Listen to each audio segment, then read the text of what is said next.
lapiseira, borracha, par de esquadros, escalímetro, compasso. Esses são alguns dos principais instrumentos que o técnico em edificações deve conhecer e aprender a manusear para representar desenhos e projetos. É claro que, com o avanço tecnológico, a forma de se produzir desenhos também mudou. Hoje, existem programas de computador que nos auxiliam a representar os projetos de forma mais rápida e precisa. Gerar cópias e reproduzir desenhos também se tornou muito mais rápido e fácil. Ainda assim, o desenho à mão, com o auxílio do instrumental técnico, é fundamental.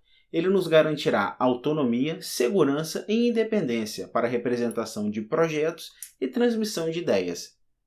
Hoje, conheceremos os principais instrumentos para o desenho técnico e aprenderemos a manuseá-los. Vamos começar!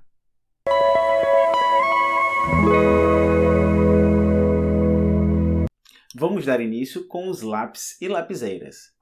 A princípio, você pode pensar que lápis é tudo igual, e não há muito o que conhecer além do que você já sabe.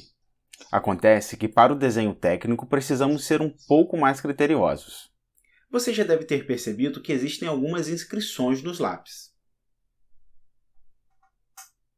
Essas inscrições dizem respeito ao grau de dureza dos grafites. A letra B, referência à palavra black, preto em inglês, determina os grafites mais macios e escuros. Quanto maior for o número na frente da letra B, mais escuro e mais macio será o grafite.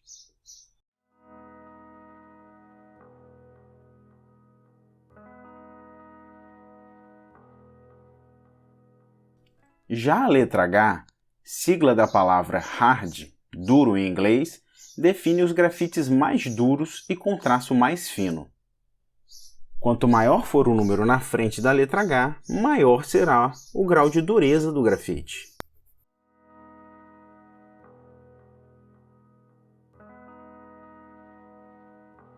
No meio dessa escala, temos o grafite HB, o meio termo entre os macios e duros.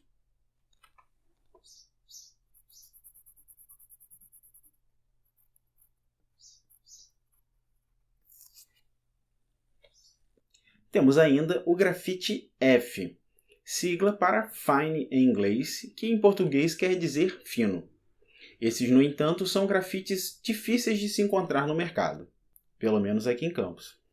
Para o desenho técnico, utilizamos apenas os grafites HB, F, H e 2H. Os grafites da série B são macios demais e são utilizados em desenhos artísticos. Essa série não é recomendada para o desenho técnico.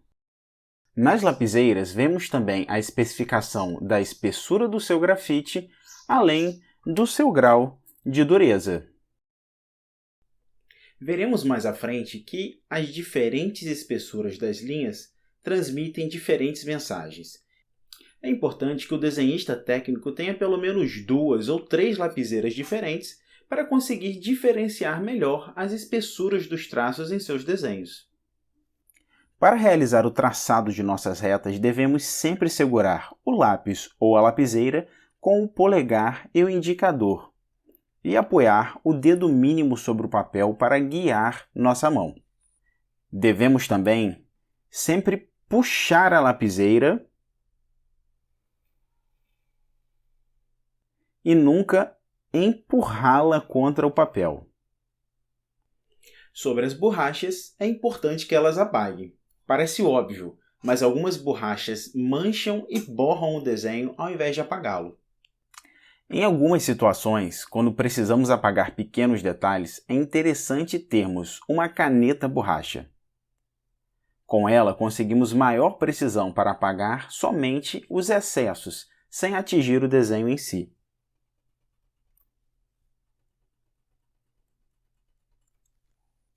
Para remover os resíduos de borracha, devemos utilizar um bigode.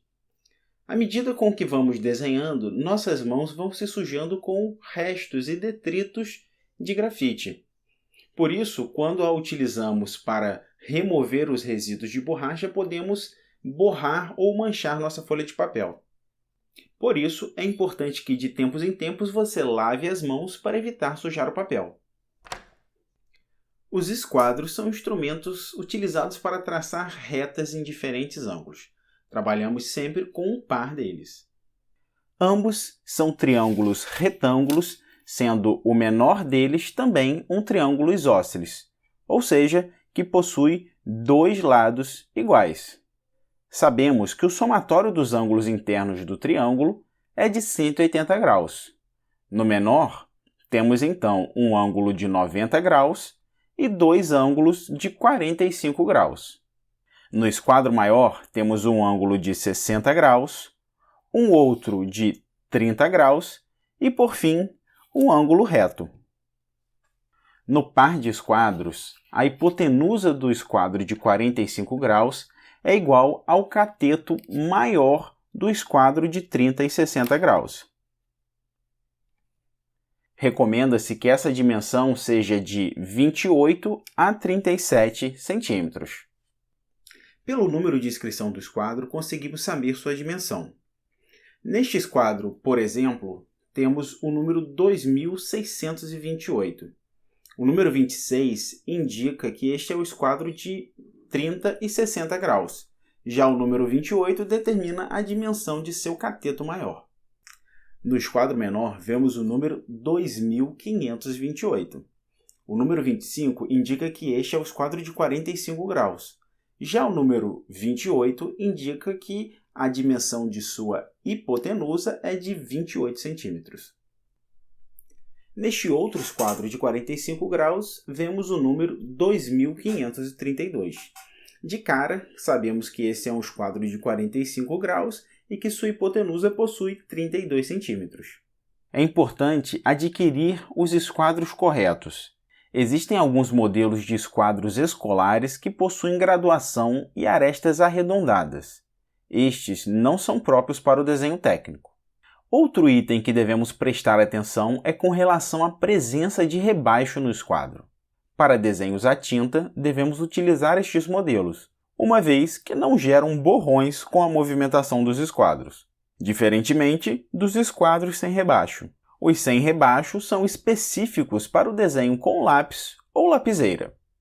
Para traçar retas paralelas, fazemos o seguinte. Traçamos uma reta com um dos esquadros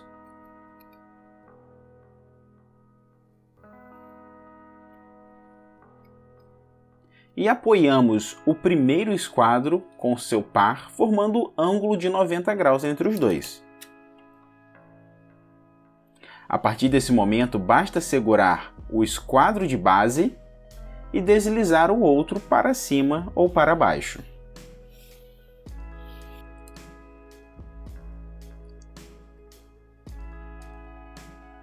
Esse processo pode ser repetido em retas de ângulo qualquer.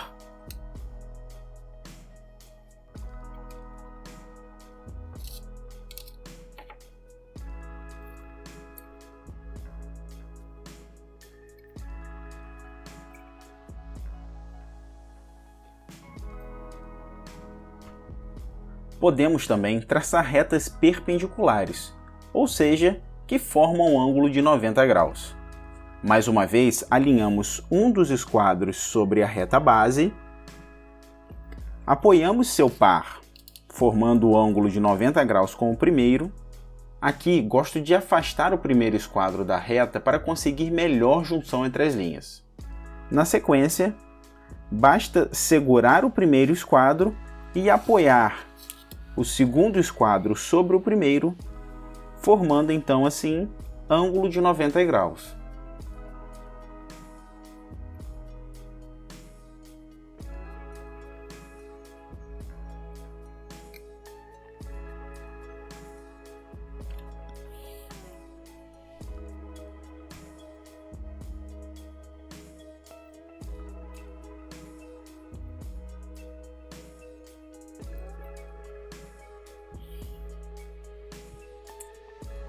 É possível também realizar retas com ângulos determinados pelos esquadros além dos ângulos resultantes de sua subtração ou soma.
Nosso próximo instrumento é o escalímetro. O escalímetro é uma régua graduada que utilizamos para representar os objetos em escala. Em nossa próxima aula, explicaremos com maiores detalhes o que são as escalas e falaremos também sobre a leitura das medidas no escalímetro. Por ora, é preciso entender que sempre que formos desenhar, devemos fazer as marcações realizando seu somatório e nunca fazendo seu reposicionamento.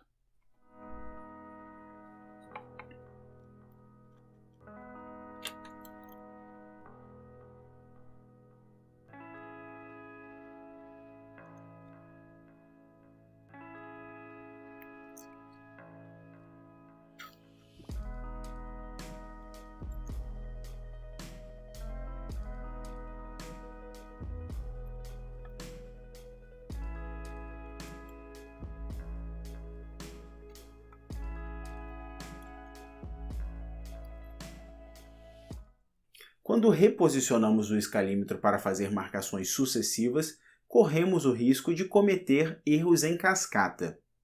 O erro da primeira marcação é acrescido na segunda, na terceira e assim por diante. Quanto maior for o número de marcações, maior será o erro. Para fechar nossa aula de hoje, falaremos sobre o compasso. O compasso é utilizado para traçar círculos, arcos e também transferir dimensões. Basicamente, o compasso é composto por duas pernas e um pino superior. Em uma das pernas temos um pino metálico, com a qual marcamos os centros dos nossos círculos e arcos, conhecido como ponta seca. E na outra temos um grafite, que irá traçar efetivamente o nosso círculo. É importante adquirir um compasso de boa qualidade, que tenha as pernas firmes. Compassos escolares e não profissionais costumam ser imprecisos. Para traçar círculos com o compasso, precisamos primeiramente marcar a dimensão de seu raio. É possível que você veja alguns profissionais determinando a abertura posicionando o compasso sobre o escalímetro. Eu, porém, prefiro traçar uma reta com a dimensão do raio e transferir esta para o compasso.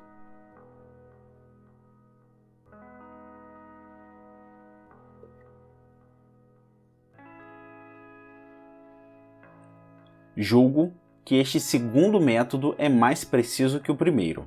Com a abertura do compasso determinada, marcamos o centro da circunferência no papel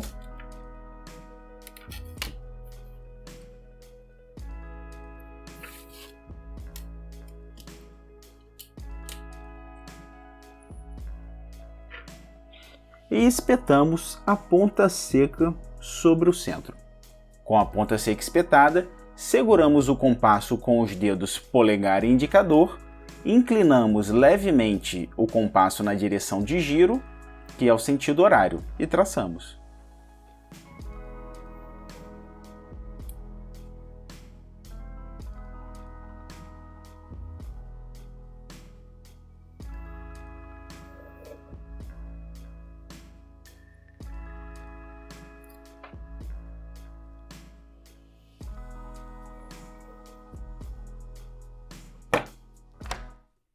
Existem diversos outros instrumentos utilizados no desenho técnico da construção civil. Estes, porém, que vimos hoje são os principais. Ao longo de nossas próximas aulas, utilizaremos os instrumentos que hoje vimos e nos habituaremos a eles. Lembre-se que para conseguir bons resultados é preciso praticar. O bom desenhista técnico não nasce da noite para o dia, mas ao longo da prática. Bem, chegamos ao final de mais uma aula. Bons estudos e até a próxima!